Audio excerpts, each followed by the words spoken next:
Hello नमस्कार मेरे प्यारे दोस्तों, आप सभी का स्वागत है करंट अफेयर्स की इस शानदार क्लास के अंदर। आपका बहुत बहुत स्वागत है। हम देखने वाले हैं करंट अफेयर्स के महत्वपूर्ण टॉपिक जो नोट्स वाइज हैं, जो आपको बिल्कुल ऐसे कैसे रजिस्टर के अंदर अपने नोट्स बना लेने हैं ताकि आपके हर परीक्षा के लिए काम आएंगे। ये राजस्थान की हर प्रतियोगिता परीक्षा के लिए बेहद इंपॉर्टेंट क्लास है ये।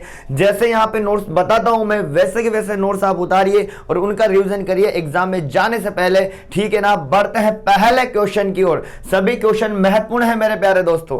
देखिएगा, पहला ही क्वेश्चन आपके स्क्रीन पर है और किस टॉपिक से संबंधित बनता है क्वेश्चन, देखिएगा, सुनो ध्यान से।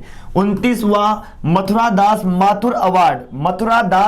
माथुर अवार्ड 2022। पहली बात तो ये कौन सा संस्करण है? 29वां संस्करण है इस पुरस्कार का, ठीक है। राजस्थान का बेस्ट क्रिकेटर को मिलता है ये पुरस्कार, जो कि आप देखिएगा अनिकेत चौधरी, अनिरुद्ध सिंह और रोहन राजभर, इन सबको मिला है ये। ध्यान रखिएगा, अनिरुद्ध सिंह का संबंध उदयपुर से है, रोहन राजभर का संबंध जयपुर से है। जो राजस्थान का बेस्ट क्रिकेटर अवार्ड है ये क्या है? मथुरा दास माथुर अवार्ड है और ये 29वां संस्करण है। कौन सा संस्करण है? 29वां संस्करण है और ये इनको मिला है। कब दिया गया है? 6 सितंबर 2022 को दिया गया है, मथुरा दास जयंती पर। ध्यान रखिएगा, मथुरा दास माथुर जयंती है 6 सितंबर को, उस दिन ये पुरस्कार मिला है। तो ऐसे के ऐसे आपको टॉपिक वाइज जैसे मैं बता रहा हूं, ऐसे के ऐसे नोट्स बना लेने हैं, बेहद ही काम आएंगे आपके एग्जाम के लिए। चाहे राजस्थान के अंदर आप रीट एग्जाम दो, चाहे आरएसए एग्जाम दो, चाहे सेकंड ग्रेड का आप एग्जाम दो, जहां आपके सेकंड ग्रेड में 20 नंबर केवल राजस्थान की करंट अफेयर से ही बनने वाले हैं। देखो अगला क्वेश्चन देखिएगा भाई, क्वेश्चन देखो अगला। हर्षवर्धन सिंह, अब जो चर्चित नाम है वो है हर्षवर्धन सिंह। कौन है ये? इनका संबंध है डूंगरपुर से। कहां से संबंध है इनका? डूंगरपुर से संबंधित है हर्षवर्धन सिंह। ये चर्चित क्यों है? राज्य एथलेटिक्स पुरस्कार से सम्मानित किया गया है इनको। संबंध इनका एथलेटिक्स से है। राष्ट्रीय एथलेटिक्स पुरस्कार से सम्मानित किया गया हर्षवर्धन सिंह को। इनका जो संबंध है वो डूंगरपुर से है। आगे बात करें, स्मार्ट इंडिया हैकाथॉन 2022 का आयोजन कहां पर हुआ है? स्मार्ट इंडिया हैकाथॉन 2020 का आयोजन जयपुर के अंदर हुआ है। कहां पे हुआ बताओ? जयपुर के अंदर हुआ है। नेक्स्ट क्वेश्चन की तरफ बढ़ते हैं।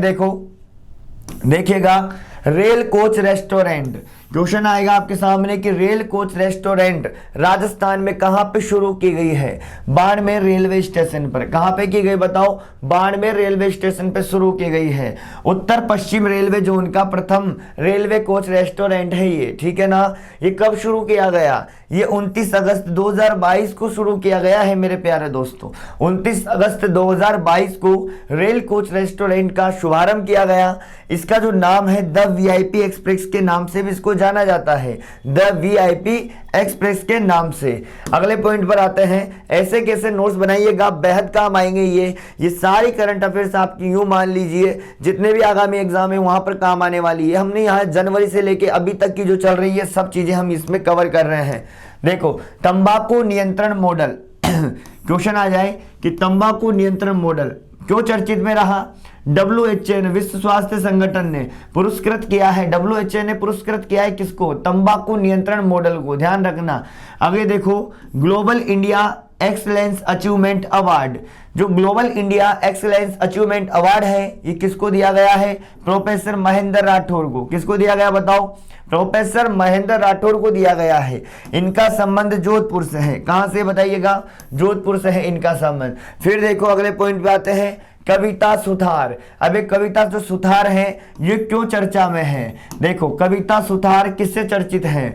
एशियन अंडर 18 महिला वॉलीबॉल चैंपियनशिप है ना, अंडर 18 महिला वॉलीबॉल चैंपियनशिप, एशियन अंडर 18 महिला वॉलीबॉल चैंपियन की भारतीय टीम की कप्तान है ये। क्या है? एशियन अंडर 18 महिला वॉलीबॉल चैंपियनशिप के अंदर भारतीय टीम की कप्तान है कविता सुथार। ध्यान रखना, इनका संबंध टिब्बी तहसील हनुमानगढ़ से है। कविता सुथार का संबंध टिब्बी हनुमानगढ़ से है फ्रेंड्स। कहां से है? टिब्बी हनुमानगढ़ से।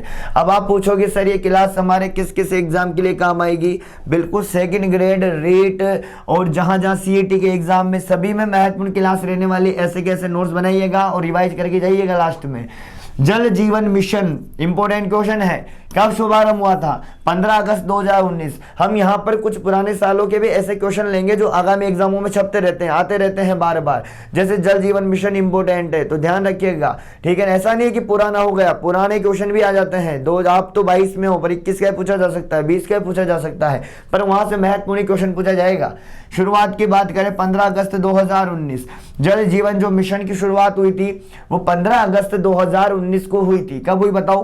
15 अगस्त 2019 को। लक्ष्य था इसका हर घर नल कनेक्शन, हर घर के अंदर नल कनेक्शन हो, नल कनेक्शन हो, ऐसा लक्ष्य था इनका 2024 तक का। कब तक का है? 2024 तक है। 15 अगस्त 2019 में आया था जल जीवन मिशन। फिर देखो 3 महीने ऐसे धीरे धीरे मैं क्या करूंगा, आपको जो उपाधियां हैं, जो नियुक्त व्यक्ति हैं, वो भी याद करा दूंगा मैं आपको, पद पर बैठे हुए हैं जो, ठीक है ना, पदाधिकारी जो है वो भी सब याद हो जाएंगे धीरे धीरे। देखो मैंने 3 इंपॉर्टेंट ले लिए, फिर धीरे धीरे जोड़ता जाऊंगा तो आपको और ज्यादा याद होते जाएंगे चर्चे एक साथ, क्योंकि याद नहीं होते। देखो ठीक है ना, तो देखो राजस्थान का लोकायुक्त कौन है भाई? महेंद्र सिंह सिंधवी है। कौन है बताओ? महेंद्र सिंह सिंधवी है। लोकायुक्त कौन है वर्तमान में? महेंद्र सिंह सिंधवी है। मुख्य न्यायाधीश कौन है वर्तमान में? मनिंदर मोहन श्रीवास्तव है। कौन है बताओ? मनिंदर मोहन श्रीवास्तव है। राज्य मानवाधिकार आयोग के अध्यक्ष कौन है? गोपाल कृष्ण व्यास। कौन है बताओ? गोपाल कृष्ण व्यास।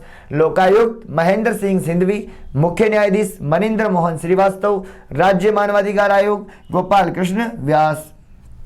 अब देखो आगे, अब क्वेश्चन है, देखो कैबिनेट मंत्री है बुलाकी दास कल्ला। कौन है? बुलाकी दास कल्ला। अब यहां से क्वेश्चन कैसे बन सकता है, इस टाइप को पहचानिएगा, क्वेश्चन कैसे बन सकता है। क्वेश्चन ऐसे भी आ सकता है कि बुलाकी दास कल्ला के पास निम्न में से कौन सा विभाग नहीं है, तो विभाग के नाम भी आपको याद होना चाहिए। महत्वपूर्ण कैबिनेट मंत्री के विभाग किस किस के पास, महत्वपूर्ण विभाग आपको याद होने चाहिए। क्वेश्चन पूछे जा सकते हैं इस जगह से भी, क्योंकि कई बार आरपीएससी एग्जाम के अंदर इस पैटर्न पे क्वेश्चन बना है कि निम्न में से किसके पास विभाग नहीं है, किसके पास ये विभाग है, इस तरीके से। तो बुलाकी दास कल्ला के पास कौन कौन से विभाग है? इनका जो क्षेत्र है बीकानेर पश्चिम वाला क्षेत्र है। विभाग की बात करें, इनके पास शिक्षा विभाग है, प्राथमिक और माध्यमिक दोनों, ठीक है ना। संस्कृत शिक्षा विभाग भी इन्हीं के पास है, बीडी कल्ला जो आप नाम सुनते हो।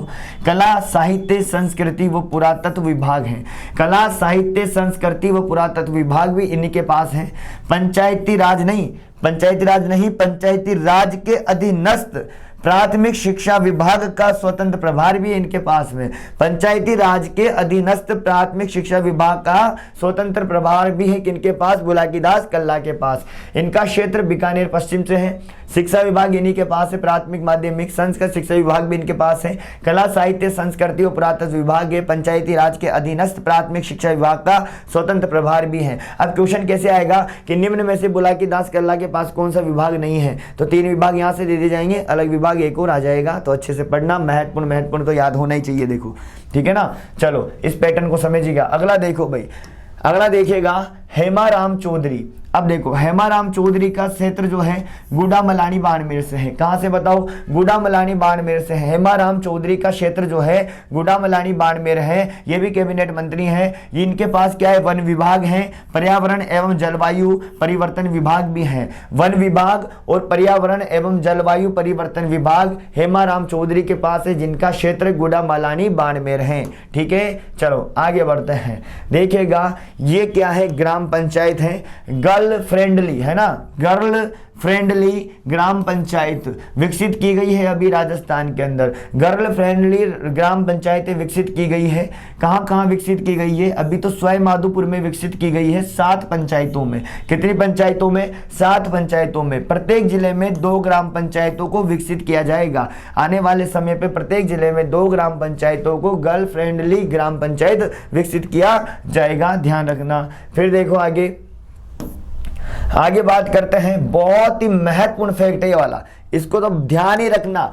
अब आपको सन तो पुराने दिख रहे हैं, मिस करण जी के बीच में लास्ट में कुछ ऐसे क्वेश्चन बताकर जाऊंगा जो आपके पेपर के लिए अति महत्वपूर्ण रहेंगे। देखो ये जो तीनों क्वेश्चन आपको दिख रहे हैं ना, पेपर में छपते हैं ये बार बार। देखो किस तरह से सूखा संभावित क्षेत्र कार्यक्रम कब शुरू हुआ था? 1974 में। कब शुरू हुआ बताओ? 1974-75 के अंदर। बहुत महत्वपूर्ण क्वेश्चन है, छपता है बार बार। सूखा संभावित क्षेत्र कार्यक्रम की शुरुआत कब हुई बताओ? 1974-75 में हुई। ठीक है, याद हुआ ना? आगे देखो रूख भाईला का आ जाए कि रूख भाईला कार्यक्रम, क्वेश्चन आ जाए कि रूख भाईला कार्यक्रम का संबंध किससे है, वृक्ष मित्र से है, और इसकी शुरुआत 1986 में डूंगरपुर से हुई थी। देखो रूख भाईला के जो कार्यक्रम की शुरुआत थी वो 1986 में डूंगरपुर से हुई थी।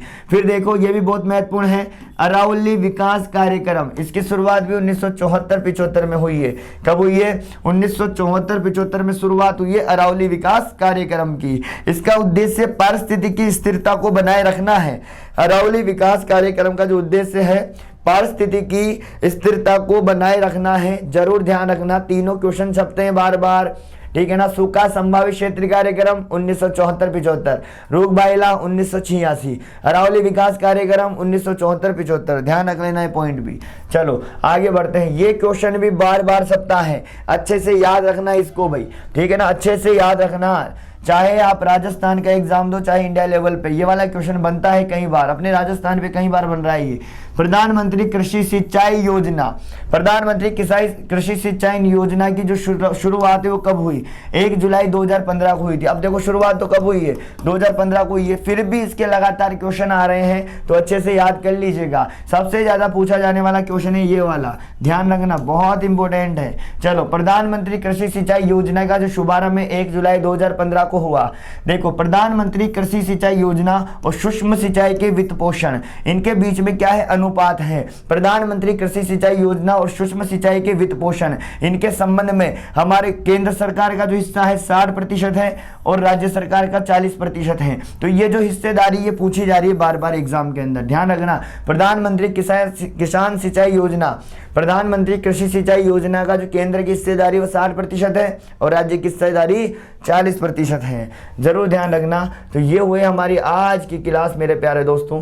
कैसी लगी क्लास कमेंट करके जरूर जाना। बहुत ही बेहतरीन तरीके, देखो दोस्तों ईमानदारी से बोल रहा हूँ, ऐसे कैसे नोट्स बना लीजिएगा, बहुत काम आएंगे आपके एग्जाम में, ठीक है ना। मैं आपको देखो ऑप्शन वगैरह ये नहीं दे रहा है ना, क्यों नहीं दे रहा?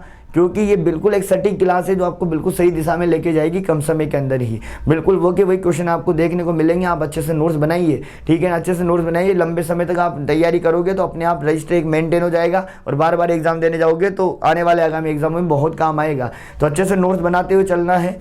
रोजाना इस तरह से फैक्ट लूंगा, कम समय लगेगा, ज़्यादा से ज़्यादा 15 मिनट की क्लास रहती है, उसमें आपको आनंद मिलेगा, टेंशन ही मत लो, ठीक है ना। ज़्यादा समय खराब नहीं करेंगे हम किसी प्रकार से, वही पढ़ेंगे जो पेपर में आने के लायक हैं, ठीक है ना, ज़बरदस्ती का नहीं। ऐसा नहीं कि जो आ ही नहीं रहा ज़बरदस्ती पढ़ते जाएंगे, नहीं। जो पेपर के लिए इंपॉर्टेंट है ना वो पहले इंपॉर्टेंट है, ठीक है। शेयर जरूर किया करो क्लास को, ठीक है। और ऐसे टेंशन ना लिया करो कि कौन सी क्लास के लिए पढ़ रहे हैं हम, सेकंड ग्रेड वाली के लिए। सेकंड ग्रेड के अंदर 20 नंबर है करंट जीके के, उसके लिए महत्वपूर्ण क्लास है। रीट मुख्य परीक्षा के लिए महत्वपूर्ण क्लास है। सीईटी एग्जाम के लिए महत्वपूर्ण क्लास है। करंट जीके तो मिस करंट जीके रहेगा ना, जहां जहां करंट जीके आएगा वहां वहां के लिए इंपॉर्टेंट है, ठीक है। धन्यवाद, शेयर जरूर करिएगा क्लास को।